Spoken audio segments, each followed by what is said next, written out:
Hi hello నమస్తే welcome to HMTV to the point. నేను శిరీష. ఆహారం వేడిగా ఉన్నప్పుడు తింటే రుచిగా ఉంటుంది, ఆరోగ్యం కూడా. అందుకే అందరూ వేడిగా ఉన్న ఆహారం తినడానికి ఇష్టపడతారు. అయితే ప్రతిసారి వేడిగా ఉన్న ఆహారం తినటం కుదరదు.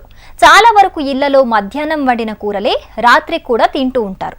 కానీ ఈ వర్షాకాలంలో వాటిని చల్లగా తినలేక మళ్ళీ వేడి చేస్తూ ఉంటారు. రాత్రి మిగిలిపోయినవి కూడా స్టోర్ చేసుకొని మరుసటి రోజు వేడి చేసుకొని తినటం కొందరికి అలవాటు.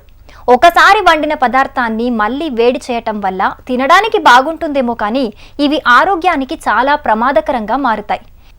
ఇంతకు ఇలా రెండోసారి వేడి చేయకూడని ఆహార పదార్థాలేంటో ఇప్పుడు తెలుసుకుందాం. మొదటిది పాలకూర. పాలకూరలో పోషకాలు సమృద్ధిగా ఉంటాయి.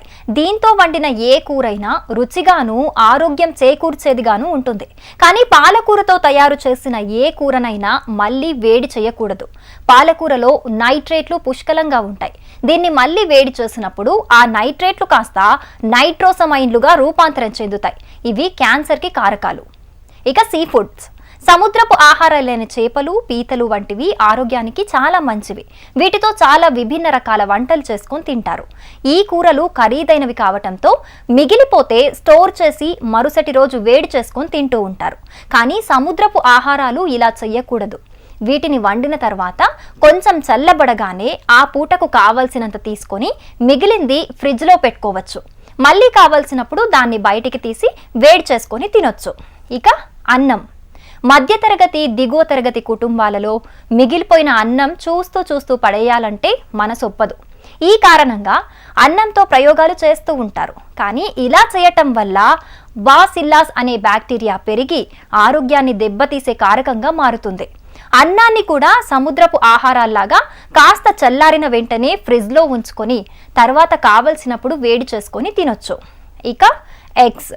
గుడ్లలో ప్రోటీన్ సమృద్ధిగా ఉంటుంది. ఉడికించిన లేదా వేయించిన గుడ్లను రెండవసారి వేడి చేయకూడదు. అధిక ప్రోటీన్ కలిగిన ఆహారాల్లో నైట్రోజన్ అధికంగా ఉంటుంది. వీటిని మళ్ళీ వేడి చేస్తే అది ఆక్సీకరణం చెంది క్యాన్సర్ కారకం అవుతుంది. ఇక బీట్రూట్. బీట్రూట్ ఆరోగ్యానికి చాలా మంచిది. కానీ దీన్ని మళ్ళీ వేడి చేస్తే ఇందులో టాక్సిన్లు చాలా సులువుగా ఏర్పడతాయి. అలాంటి ఆహారం తింటే చేతులారా టాక్సిన్లు కడుపులోకి పంపినట్టే. ఇక మష్రూమ్స్. పుట్టగొడుగులను సాధారణంగానే సరైన విధంగా నిల్వ చేయకపోతే అవి హానికరమైన బ్యాక్టీరియాను అభివృద్ధి చేస్తాయి. ఇక వీటిని వండిన తర్వాత మళ్ళీ వేడి చేసుకొని తింటే జీర్ణ సంబంధ సమస్యలు, కడుపు నొప్పి వంటివి దారుణంగా ఉంటాయి. ఇక మెయిన్గా చికెన్. అధిక శాతం మంది తినే మాంసాహారం ఈ చికెన్.